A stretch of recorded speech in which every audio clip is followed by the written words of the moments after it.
Hey guys வணக்கம். Video click பண்ணதுக்கு நன்றி. ஸோ இந்த வீடியோவில் ஒரு சிம்பிளான பொரியல் ரெசிபி தான் பார்க்க போகிறோம்.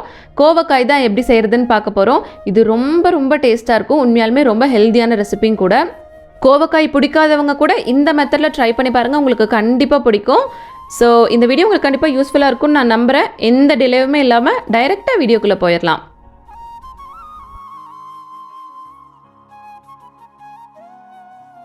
இந்த ரெசிபிக்கான ஃபர்ஸ்ட் ஸ்டெப்பை நம்ம கோவக்காய் ரெடி பண்ணி எடுத்துக்கலாம். அதுக்கு கோவக்காயை இந்த மாதிரி தின் ஸ்லைசஸாக கட் பண்ணி எடுத்துக்கோங்க.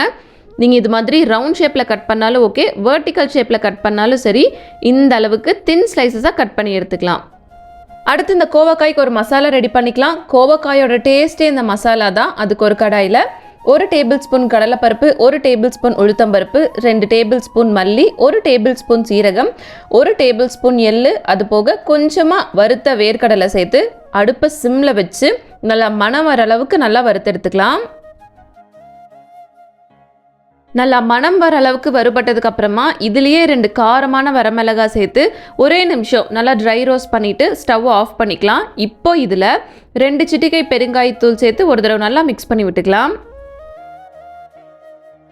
எல்லாத்தையும் கொஞ்ச நேரம் ஆற விட்டதுக்கு அப்புறமா இது ஒரு மிக்ஸி ஜாரில் மாற்றி இந்த அளவுக்கு அரைச்செடுத்துட்டு வந்துக்கலாம். அடுத்த ஒரு கடாயில் 2 டேபிள் ஸ்பூன் அப்படி இல்லைன்னா 3 டேபிள் ஸ்பூன் ஆயில் சேர்த்து ஆயில் நல்லா சூடானதுக்கு அப்புறமா நம்ம கட் பண்ணி வச்சிருந்தோம்ல கோவக்காய், அதை எண்ணெயில் போட்டு நல்லா மிக்ஸ் பண்ணி விடலாம்.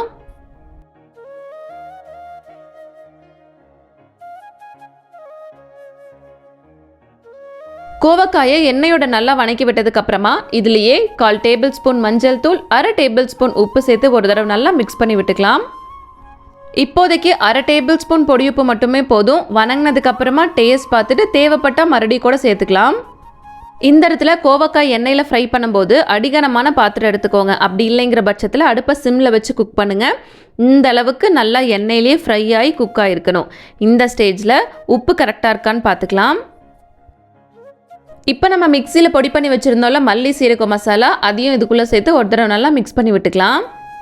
இந்த இடத்துல பொடி உங்களோட காரத்துக்கு தகுந்த மாதிரி சேர்த்துக்கோங்க. ஃபர்ஸ்ட் ஒரு 2-3 டேபிள் ஸ்பூன் சேர்த்து மிக்ஸ் பண்ணிவிட்டு ஒரு தடவை சாப்பிட்டு பாருங்கள். இன்னும் கொஞ்சம் கூட காரம் வேணும்னா இன்னும் 2 டேபிள் ஸ்பூன் எச்சா சேர்த்துக்கோங்க. இப்போ மசாலாவை கோவக்காயோட நல்லா கோட் ஆகிற அளவுக்கு மிக்ஸ் பண்ணி விட்டதுக்கப்புறமா சர்வ் பண்ணிங்க அப்படின்னா செம்ம டேஸ்ட்டாக இருக்கும். ஆக்சுவலாக உப்பு பருப்புக்கு கத்திரிக்காய், உருளைக்கிழங்கெல்லாம் எவ்வளோ ஒரு சூப்பரான காம்பினேஷனோ அதே மாதிரி தான் இந்த கோவக்காயும். ஸோ இந்த வீடியோ உங்களுக்கு கண்டிப்பாக யூஸ்ஃபுல்லாக இருந்திருக்கும்னு நான் நம்புகிறேன். நீங்களும் இந்த ரெசிபியை இதே மாதிரியே வீட்டில் ட்ரை பண்ணி பார்த்துட்டு எப்படி இருந்துச்சுன்னு கமெண்ட்டில் சொல்லுங்கள், நானும் தெரிஞ்சுக்கிறேன். இவ்வளோ நேரம் என் வீடியோவை பொறுமையாக பார்த்த எல்லாத்துக்கும் ரொம்ப நன்றி.